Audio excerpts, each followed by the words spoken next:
in peace from God our Father and the Lord Jesus Christ. Amen. Revelation chapter 12. Now war arose in heaven, Michael and his angels fighting against the dragon, and the dragon and his angels fought back. But he was defeated, and there was no longer any place for them in heaven. And the great dragon was thrown down, that ancient serpent who is called the devil and Satan, the deceiver of the whole world. He was thrown down to the earth, and his angels were thrown down with him. And I heard a loud voice in heaven saying, now the salvation and the power and the kingdom of our God and the authority of his Christ have come. For the accuser of our brothers has been thrown down, who accuses them day and night before our God. And they have conquered him by the blood of the Lamb and by the word of their testimony. For they loved their lives not their lives even unto death. Therefore, rejoice, O heavens, and you who dwell in them. But woe to you, O earth and sea, for the devil has come down to you in great wrath, because he knows that his time is short. The word of God. When you're going to talk about angels, you have to just make sense. You're going to first talk about squirrels, right? How many of you have seen a cute squirrel? Okay, what makes the squirrel cute? He's fluffy. Yeah, he's a fluffy little guy. What else? Anything else make the squirrel cute? Smile. Okay. You were a little close to that squirrel. His little what? His little plump body. Yeah, some of them get kind of round, don't they? And they're cute.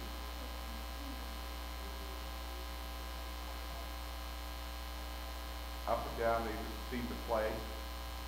Now, you know, squirrely, when you talk about a squirrely squirrel, what comes to mind?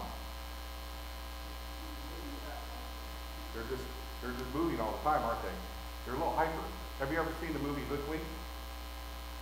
Oh, you have to see the movie Hoodwink. There's a squirrel in there, and at the end, it's a bad thing they give them coffee. Because they caffeinate the squirrel, which is really interesting. Have you ever seen a human squirrel? No. I saw a human squirrel. Let me tell you about this human squirrel and why we're starting this whole message on angels and squirrels. The Lord has decided that in his wisdom to put black walnuts in my property. They're fun to mow over, and if you're walking in the yard, they're exceptionally fun to run and to step on. But there's one that is right by our driveway. And so for about a 10-foot stretch, there's just black walnuts all over the place. They go across my driveway, a little bit maybe into my neighbor's yard. And there's a squirrel. And now squirrels love black walnuts. They are awesome. The other day as I'm coming down my driveway, getting ready to leave, squirrel on the right, enjoying his nut. Me, white SUV, lumbering down my driveway. Squirrel gets this brilliant idea, oh, I'm running to safety of the tree, which is across the driveway. Not a bad idea. Have you ever seen squirrels when they get scared? They look for those trees, don't they? Because they figure, and they're rightly so, they can climb it faster than I can.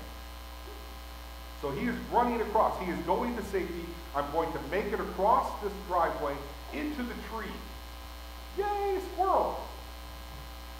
Suddenly the squirrel became very human. Because as the squirrel was running across the driveway, you know what he did? He stopped! Because there were all these nuts right there. It's like, oh my goodness. Had the lumbering SUV not slowed down, we would not be talking about a human squirrel, we'd be talking about a flat squirrel.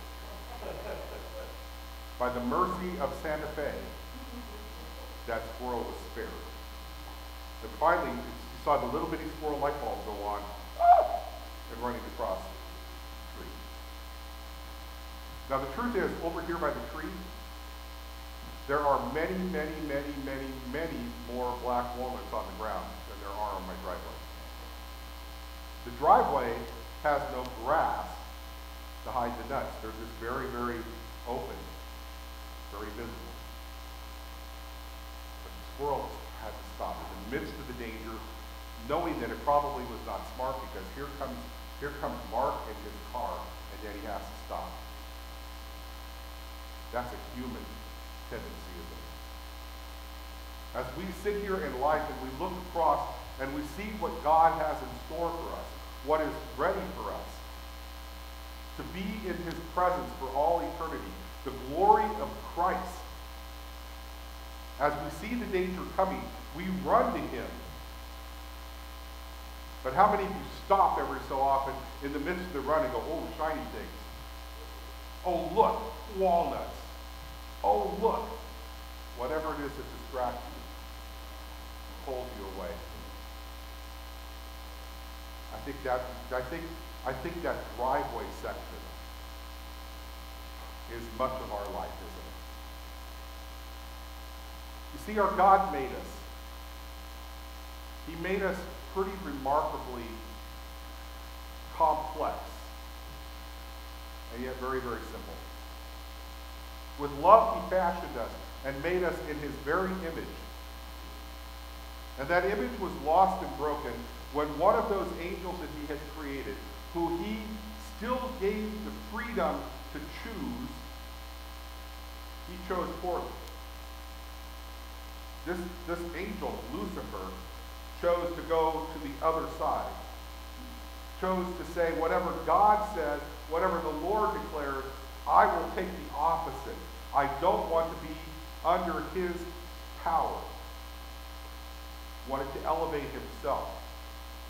Put himself up. And so as Lucifer, this light bearer, a bearer of false light, came into the Garden of Eden and spoke to Adam and Eve.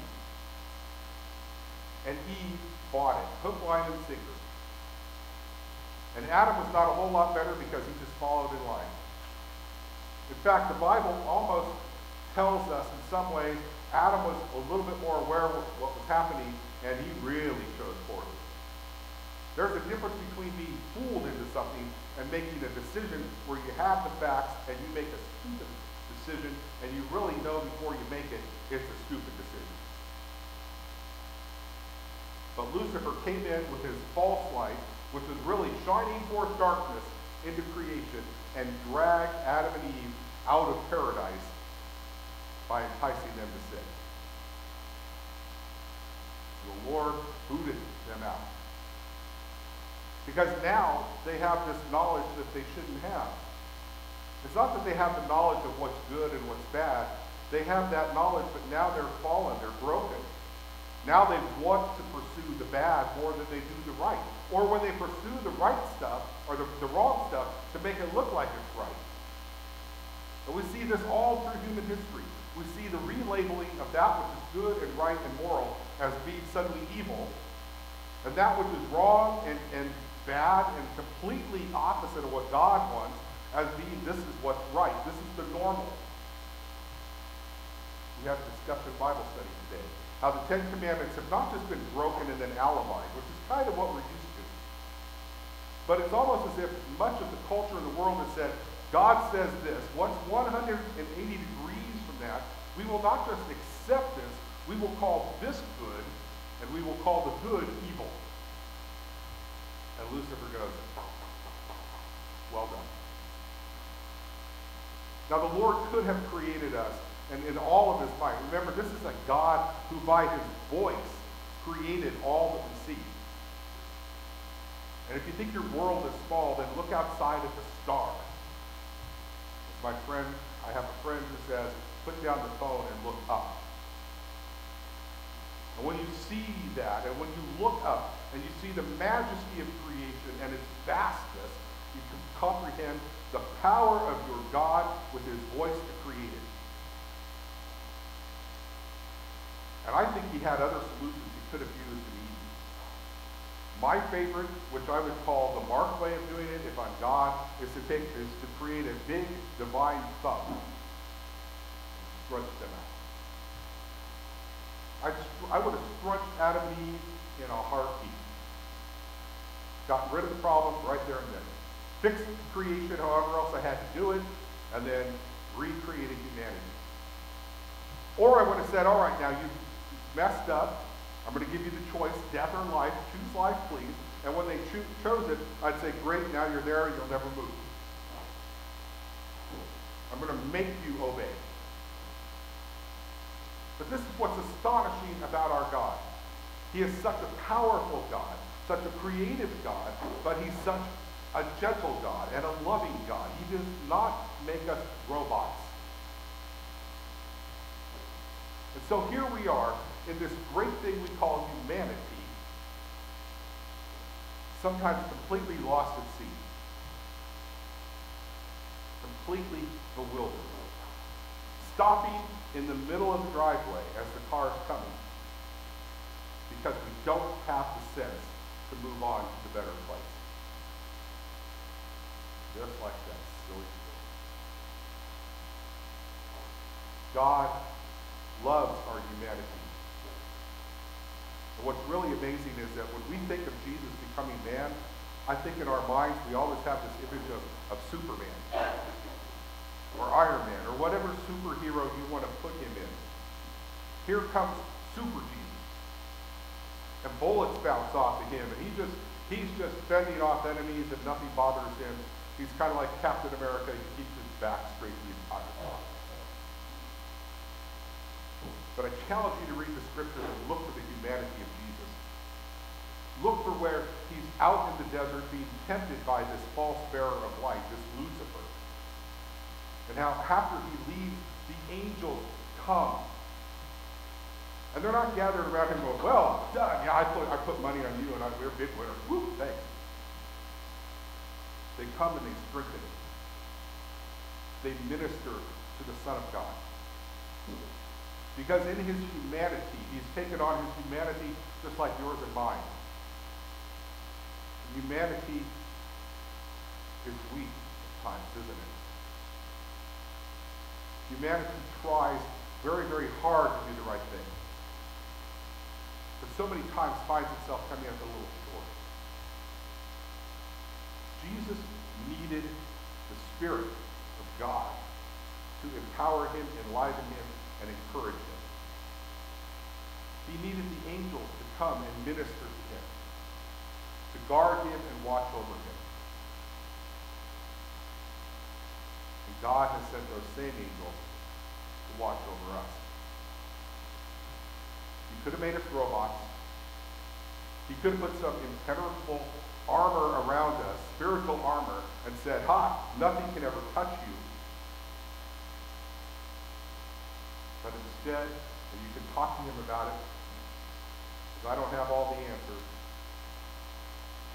Instead, he leaves our humanity intact, like he did for the Son of God. And so you and I, in this life, caught on this driveway, surrounded by walnuts, sometimes think we're actually in heaven. I'm sure that squirrel went, I've never seen somebody's nuts, except when I crossed the driveway to get over here. But that aside the fact, I've never seen somebody nuts. And you and I have the same tendency, don't we? Oh, yes, I found the meaning of life, and that is to find happiness. It's family. Family is the answer to life. What is the nut? What is that walnut that's in the middle of the driveway that is stopping you? That has distracted you in your humanity? I'm not saying you're being sinful by being human. You have that too. But what are those walnuts in your humanity that keep you locked in this world? And aren't you glad that the Lord, leaving you in your humanity and in your weakness, like he did with Jesus Christ, has sent his angels to guard you? That Lucifer and his demons have come down and they're angry. And they mean to do no good for you, or the church, or the world. But the Lord does not leave you defenseless. human as you are, he's granted you the Spirit to dwell within you, to encourage you, to call you every day. And he sent his angels to guard you, to minister to you in your humanity. And Christ, being found in the likeness of a man, was obedient to death, even death on a cross. And we hear him crying out to his Father on the cross. The humanity of Jesus displayed in all of its fullness. And they took his lifeless human body off the cross and laid him in a tomb and sealed him up and said goodbye. But the Son of Man has risen from the dead. He lives and reigns all eternity. And this very